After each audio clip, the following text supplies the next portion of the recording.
أعوذ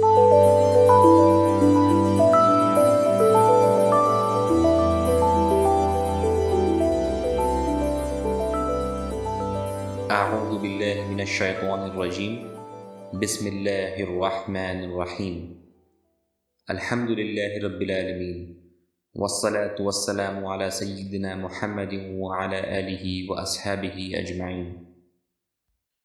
Fusus al-Iman is a concise format of explanations related to Sahih Iman based on Tafsir Asadi and Irshad al-Asadi.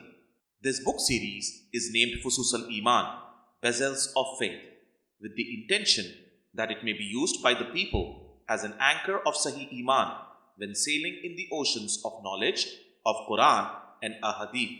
For the students of Quran and Ahadith, Fusus al-Iman can act as a primer that will help them solidify their Iman and prepare them for facing the onslaught of deviant sects who misinterpret the Quranic verses and Ahadith to lead them away from Islam. Since Sahih Iman is the essential requirement of salvation in hereafter, it is important to have correct understanding of all issues related to Sahih Iman to become eligible for salvation. This book contains selected verses from the surah. The explanations of these verses will, insha'Allah, benefit all Muslims of the world in protecting their Iman.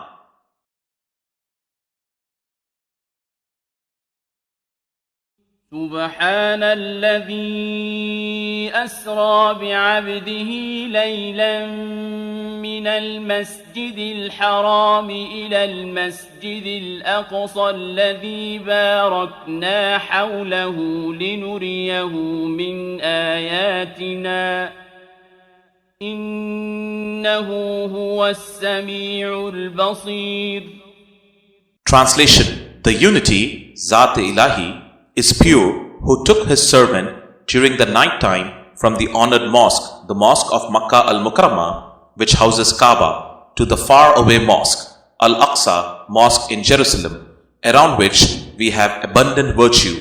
Around all four sides of Al-Aqsa mosque, there is abundance of virtue, so that we show him our signs and traces of omnipotence. Indeed, He, Allah, is the only one who sees and listens. Explanation: The above verse is related to the ascension of Prophet Muhammad sallallahu alaihi wasallam. We have provided answers to certain questions generally asked by people in this context. Is ascension possible? Without doubt, it is possible. The way Angel Jibreel alayhi salam descend to the world of manifestation, our world, is a fact. And for him, it is possible to come to the world of manifestation by taking a form. Prophet Muhammad sallallahu alaihi wasallam's ascent from this world, leaving behind the human necessities, worldly form, to the audience of Allah is also a fact, since it is possible for the angel to take a form and shape from his state of formlessness. So also it is not difficult for the Prophet ﷺ to become formless from his worldly state of body and form to go to the higher realms. When did the ascension take place? It occurred in Makkah al-Mukarramah in the 5th year after the apostleship. The Prophet ﷺ was in the house of Hani radiyallahu ta'ala anha, the sister of Hadrat Ali radiyallahu ta'ala anhu, at Makkah al-Mukarramah, from where he came to rest in Masjid-e-Haram. From the Quranic words, it is clear that Allah took the Prophet ﷺ along with him during the night time. Why did the ascension took place in the night? And why it is Isra bi Abdihi and not Isra bi Muhammadi? Whatever elevation a human being acquires from Allah, it is because of his servanthood. The exaltation of an individual is directly in proportion to the state of his servanthood. By stating the word Isra bi Abdihi, the cause and reason for ascension has been described, and it is also to emphasize that Prophet Muhammad ﷺ is the absolute virtuous servant of Allah. Isra means to remain awakened in the night. Then why is it Laylan in the Quranic verse? This is to show that there are exclusive divine favors for those who remain awakened for prayers in the night. Was the ascension with corporeal body or spiritual? It is clear from the word bi abdihi, the ascension was with the body, because wherever the Arabic word abd comes, the purport is the sum of life and body. The ascension was both corporeal and spiritual. As long as the Prophet ﷺ was in the world of corporeal forms, it was corporeal ascension. When he turned his attention towards the upper celestial worlds, his purified corporeal body transformed itself to become suitable for those worlds, and from there it became spiritual ascension. When Angel Jibreel alayhi who is formless and free from facial consideration, can come to this world with a corporeal face, then it is not difficult for Prophet Muhammad ﷺ to give up his corporeal face and become formless. Spiritual ascension of the Prophet ﷺ used to take place frequently. Rather, this type of ascension is normal to the chosen followers of the Prophet ﷺ, awliyaullah. Those awliyaullah on whom the world of similitude is uncovered, they see things that cannot be described in words. The exclusive awliyaullah are fortunate to have spiritual ascension as a sadaqah of Prophet Muhammad ﷺ. It is being proved by Min al-Masjid al-Harami that Masjid al-Haram is more sacred from Masjid al-Aqsa. One gets more recompense for performing salah in the Al-Haram mosque than performing the same in Al-Aqsa mosque. It is in Quran. Indeed, the first house for Allah's ibadah established for mankind was that at Makkah, blessed and a guidance for the worlds.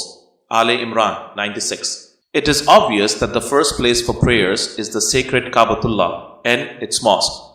From the words Awwala Baiti, it is declared that the first prayer house on this planet is Kaaba only. Why did the Prophet ﷺ first reach the Al-Aqsa mosque during ascension? All prophets were gathered there.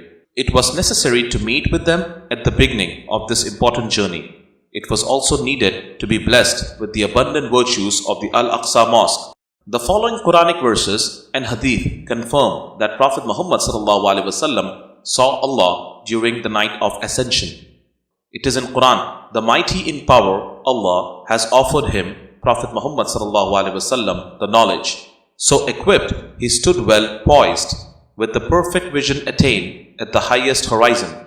Then he, the Prophet ﷺ, approached closer and hung by Allah. Then both closed up like two bows, and indeed more closely.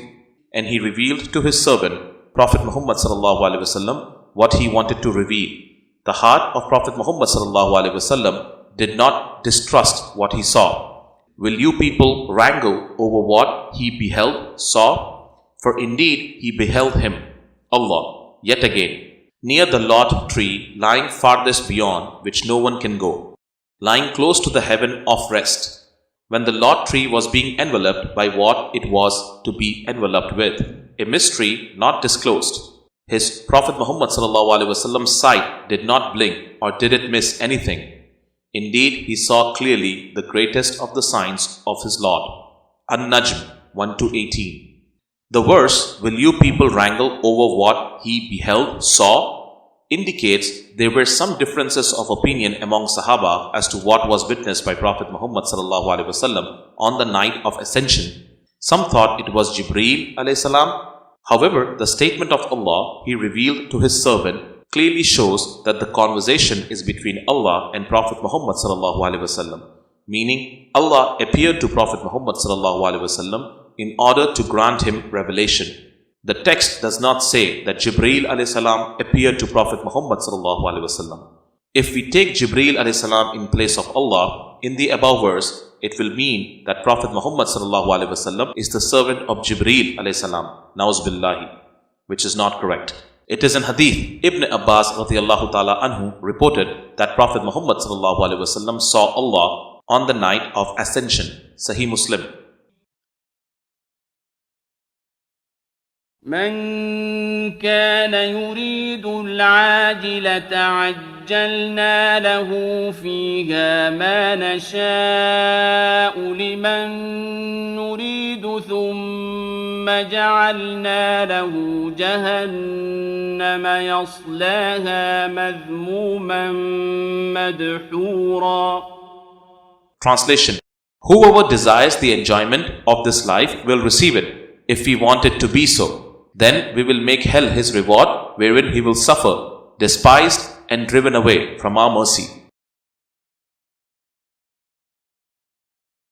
ومن أراد الآخرة وسعى لها سعيها وهو مؤمن فأولئك كان سعيهم مشكورا. Translation: But he who desires the hereafter and strives for it with a will and is a believer will be favored for his endeavor. كُلًّا نُمِدُّ هَؤُلَاءِ وَهَؤُلَاءِ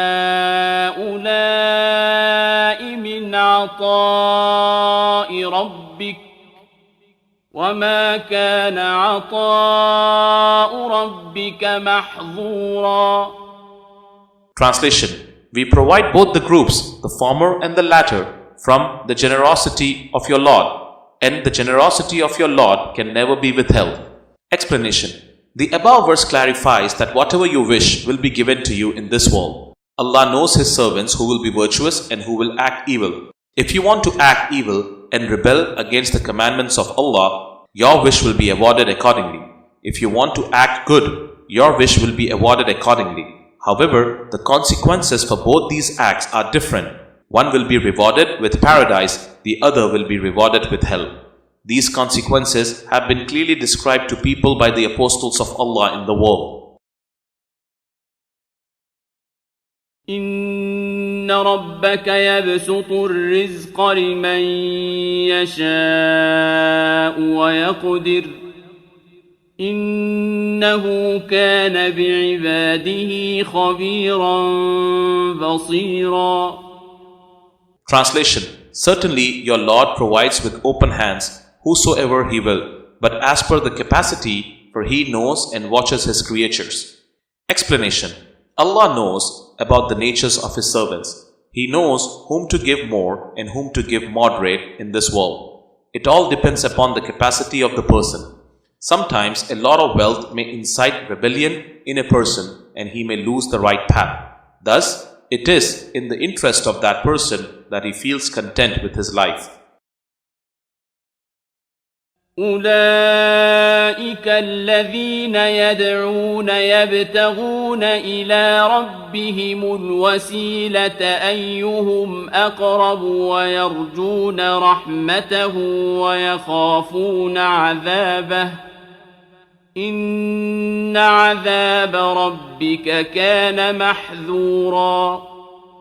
Translation: Those they invoke like angels, Jesus, Uzair, etc. by making their idols and pictures, themselves seek the way to their Lord, striving which one of them shall be nearest to Him, and hope for His grace and dread His punishment. Indeed, the punishment of your Lord is to be feared. Explanation: The above verse is with reference to the people who make idols of prophets or their religious elders or prophets and worship them. Deviant sects like Salafis, Deobandis and their like-minded groups quote the above verse to claim that seeking a wasila of Prophet Muhammad ﷺ, Sahaba and Awliya Allah is kufr.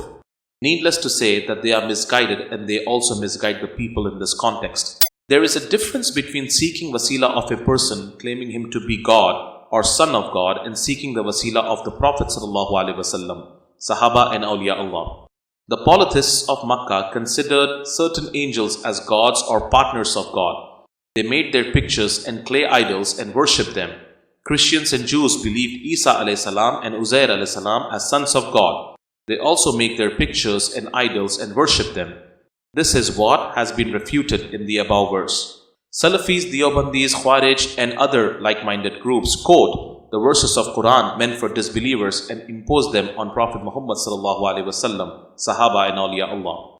It is in Hadith, Ibn Umar radiallahu ta'ala anhu considered the Khawarij and the heretics, Salafis and their like-minded groups as the worst beings in creation, meaning worse than Satan and his subordinate shayateen. And he said, they went to verses which were revealed about the disbelievers, the pagans of Makkah, and applied them to the believers, prophets, Sahaba, Awliya Allah and Muslims. Bukhari. The following supplication dua is mentioned in many hadith books like Tirmidhi, Nasai, Tabrani, Ibn Huzaimah, Hakim, Bayhaqi, etc. This dua confirms the fact that his wasila is equally important both during of his physical span of life, after his death, on the day of judgment and beyond.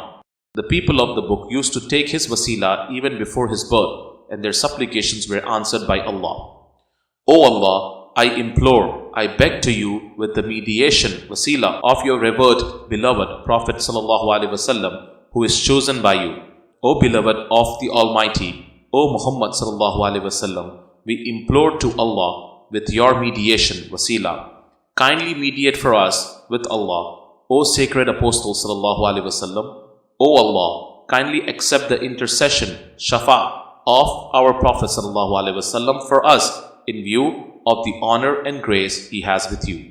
As a matter of fact, our dua will not be accepted by if we do not send durood on Prophet Muhammad ﷺ before and after the dua and seek Allah's favor by the mediation wasila of Prophet Muhammad ﷺ. It is in Quran, and those whom they invoke besides Allah have no power of intercession, shafa'. Only he who bears witness to the truth, and they know him, Prophet Muhammad ﷺ. Az-Zukhruf 86. It is in Quran, your guardian or solver of grievances can be Allah and His Apostle ﷺ, and those who believe, who establish salah and pay zakat and bow down in prayer. Al-Ma'idah 55. It is in Hadith, a man came to Uthman bin Affan radiyallahu ta'ala anhu for a certain need, but the latter could not pay him any attention nor look into his need, upon which he complained of his condition to Uthman ibn Hunayf radiyallahu ta'ala anhu, who told him, go and make ablution, then go to the mosque and pray 2 rakah, then recite this dua. And he mentioned the invocation of the blind man. Then go to Uthman radiyallahu ta'ala anhu again. The man went, did as he was told, then came to Usman radiyallahu ta'ala anhu's door. The door was open and an attendant came out, took his hand and brought him to Uthman radiyallahu ta'ala anhu, who sat him with him on top of the carpet and said, tell me what your need is. After this, the man went out, met Uthman ibn Hunayf radiyallahu ta'ala anhu again and said to him, may Allah reward you. Previously, he would not look into my need nor pay any attention to me until you spoke to him. He replied, I did not speak to him, but I saw the Prophet ﷺ when a blind man came to him complaining of his failing eyesight, and he mentioned to him the substance of the previous narration. He not only called to Allah, but to Prophet ﷺ also. Thus, the Sahaba taught invoking the Prophet ﷺ even after his death. By Haqqi Abu Nuaym in the Ma'rifa Mundhiri Targhib 1-473-474, Haythami and Tabrani in the Kabir 9:17-18, and the Saghir 1:184/201-202. Look in the above hadith.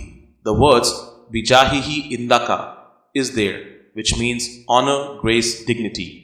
These ahadith also confirm that we can call Ya Muhammad, Ya Mustafa, Ya Habibana, Ya Rasulullah sallallahu alaihi wasallam after the death of Prophet Muhammad sallallahu alaihi wasallam.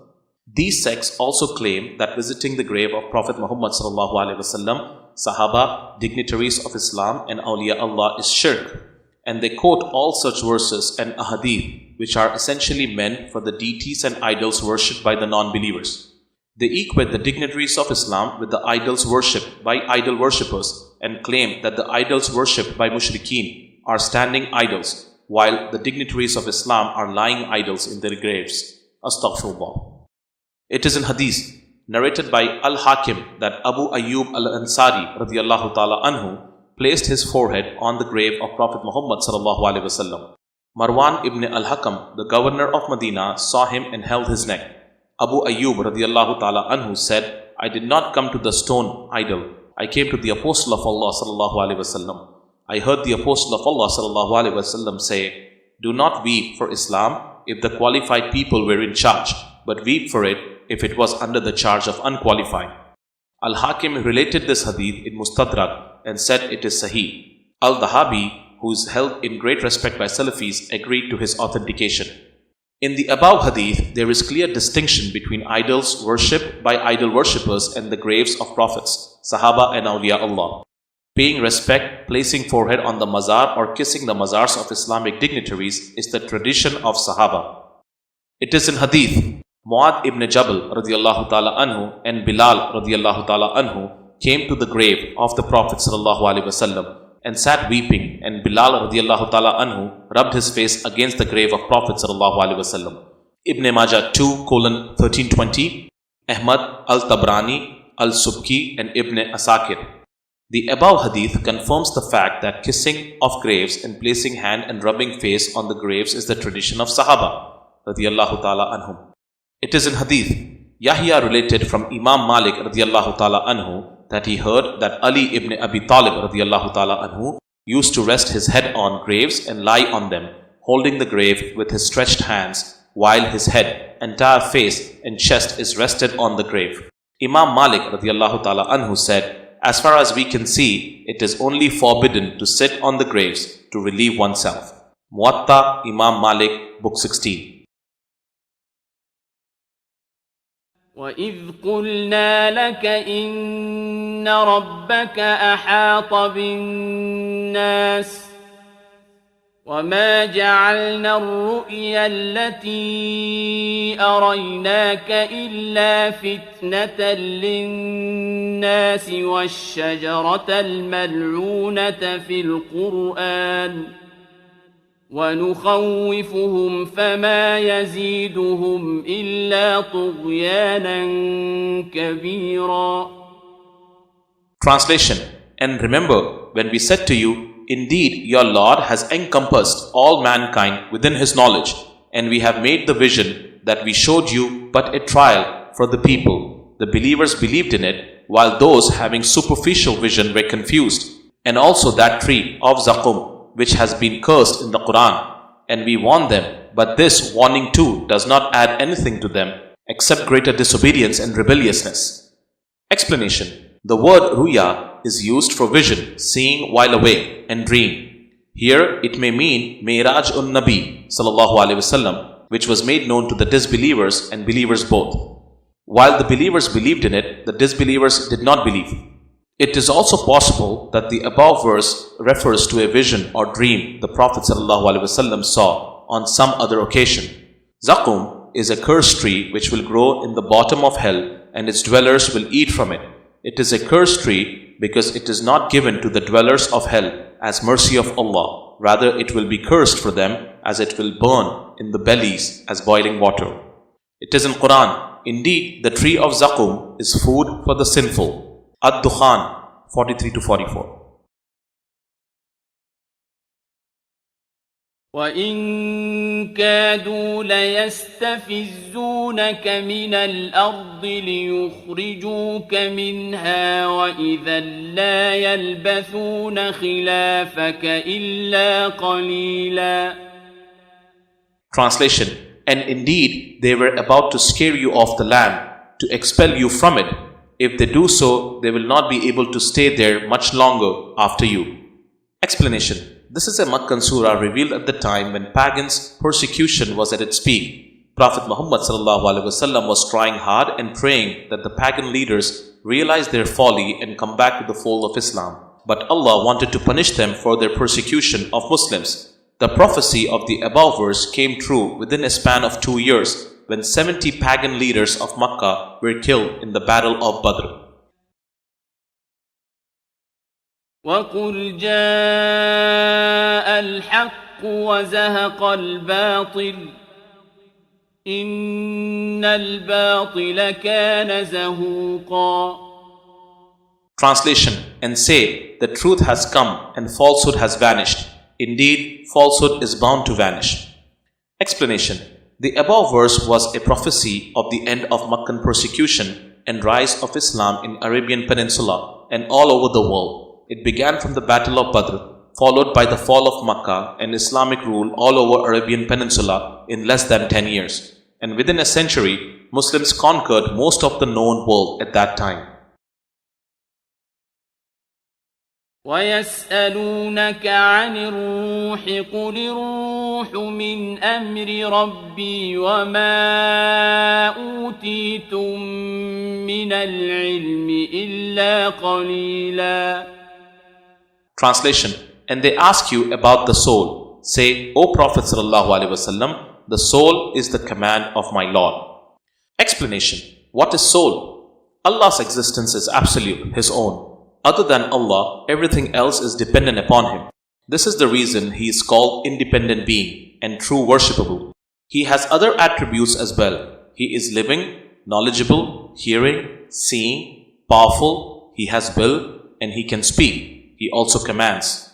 To create a thing, Allah gleams the refulgence of His attributes and epithets on the probate archetype and commands the probate archetype be, and there it comes into existence. It is in Quran, for anything which we, Allah, have willed, we say be, and it is there. An-Nahl 40. What is created by the command be? The soul comes into existence from this command and gets associated with the probate archetype. It is in Quran, and when I have proportioned him and breathed into him something out of my soul, then fall down in front of him in prostration. Al-Hijr 29.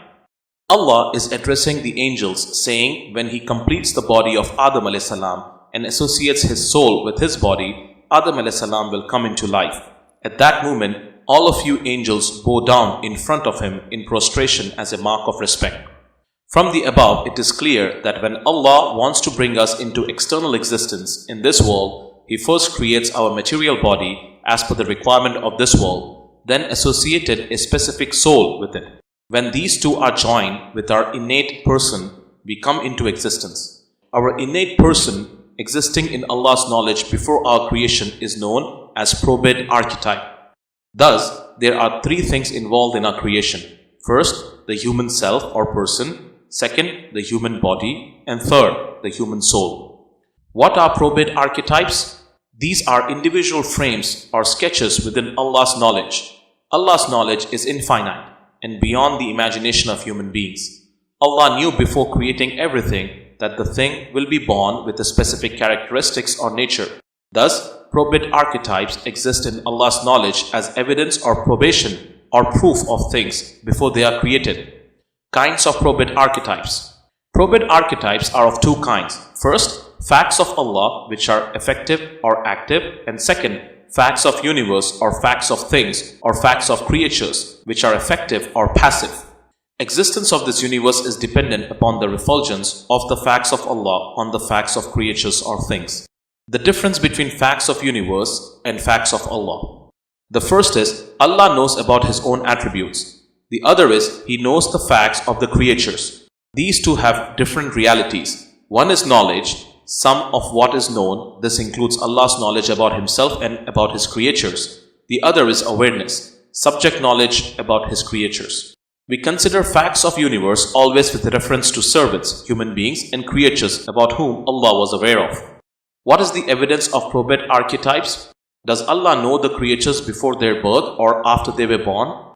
If He knew the creatures after they were born, the attribute of pre-creation ignorance will be associated with Allah. Astaghfirullah. Allah's knowledge is eternal. It has neither increased nor decreased. Therefore, Allah knew individual creature and its ability before it was created. The facts of things which Allah was aware of are described as probate archetypes. أو يكون لك بيت من زخرف أو ترقى في السماء ولن نؤمن لرقيك حتى تنزل علينا كتابا نقرأه قل سبحان ربي هل كنت إلا بشرا رسولا. Translation. Or a house made of gold comes into being for you, or you ascend to the sky. We shall not even believe in your ascendance until you bring down to us a book that we can read. O Prophet ﷺ, tell them, Glory be to my Lord. Have I ever claimed anything other than that I am a human being and the apostle of Allah? Explanation. It is in Hadith. Ibn Jarir al-Tabari recorded a Hadith from Muhammad bin Isa saying, An old man from among the people of Egypt who came to us 40 odd years ago told me from Ikrimah from Ibn Abbas that Makkan influential leaders consisting of first Utbah and Shayba, the two sons of Rabia, second Abu Sufyan bin Harb, third a man from Bani Abdud Dar, fourth Abu al-Bakhtari, the brother of Bani Asad, 5th, Aswad bin al-Muttalib bin Asad. 6th, Zama bin al-Aswad. 7th, Walid bin al-Mughira. 8th, Abu Jahl bin Hisham. 9th, Abdullah bin Abi Umayyah. 10th, Umayyah bin Khalaf. 11th, Al-As bin Wa'il. And 12th, Nabi and Munabbi, the two sons of Al-Hajjaj as Sahmin. A total of 14 persons gathered behind the Kaaba after the sunset. Some of them said to others, "Send for Prophet Muhammad ﷺ and let us talk to him and argue with him so that nobody will think we are to be blamed." So they sent for him, saying, "The nobles of your people have gathered for you to speak." The apostle of Allah ﷺ hurriedly came, thinking that maybe they were going to change their minds, for he was very keen that they should be guided, and it upset him to see their stubbornness. So he came and sat with them, and they said, "O Muhammad ﷺ, we have sent for you so that nobody will think we are to be blamed. By Allah, we do not know any man among the Arabs who has brought to his people what you have brought to your people. You have slandered our forefathers, criticized our religion, insulted our reason, slandered our gods, and caused division. There is no objectionable thing that you have not brought between us. If you are preaching these things because you want wealth, we will collect some of our wealth together for you and make you the wealthiest man among us. If you are looking for a position, we will make you our leader. If you are looking for kingship, we will make you our king. If what has come to you is a type of jinn that has possessed you, then we can spend our money looking for the medicine that will rid you of it, so that no one will think we are to be blamed." The Apostle of Allah ﷺ said, "My case is not as you say. I have not brought what I have brought to you because I want your wealth or to be your leader or king. But Allah has sent me to you as an apostle and has revealed to me a book and has commanded me to bring you good news and a warning. So I have conveyed to you the messages of my Lord and have advised you accordingly. If you accept what I have brought to you, then this is your good fortune in this world and the hereafter. But if you reject it, I shall wait patiently for the command of Allah until Allah judges between me and you." They said, "O Muhammad ﷺ, if you do not accept what we have offered you, then you know that there is no other people whose country is smaller, whose wealth is less, and whose life is harder than ours. So ask your Lord, who has sent you with what He has sent you, to move away these mountains for us that are compressing us, to make our land wider and cause rivers to gush forth in it, like the rivers of Syria and Iraq, and to resurrect for us those of our forefathers who have passed away. Let there be among those whom He resurrects Husay bin Kilab, for he was a truthful old man, and we will ask them whether what you are saying is true or false. If you do what we are asking, and they, the people who are resurrected, say that you are telling the truth, then we will believe you and acknowledge your status with Allah, and believe that He has sent you as an apostle as you say." The Apostle of Allah ﷺ said, "I was not sent for this purpose. I have brought to you from Allah that with which He has sent me, and I have conveyed to you the message with which I was sent to you. If you accept what I have brought to you, then this is your good fortune in this world and the hereafter. But if you reject it, I shall wait patiently for the command of Allah until Allah judges between me and you." They said, "If you will not do this for us, then at least do something for yourself. Ask your Lord to send an angel to confirm that what you are saying is the truth and to speak up on your behalf.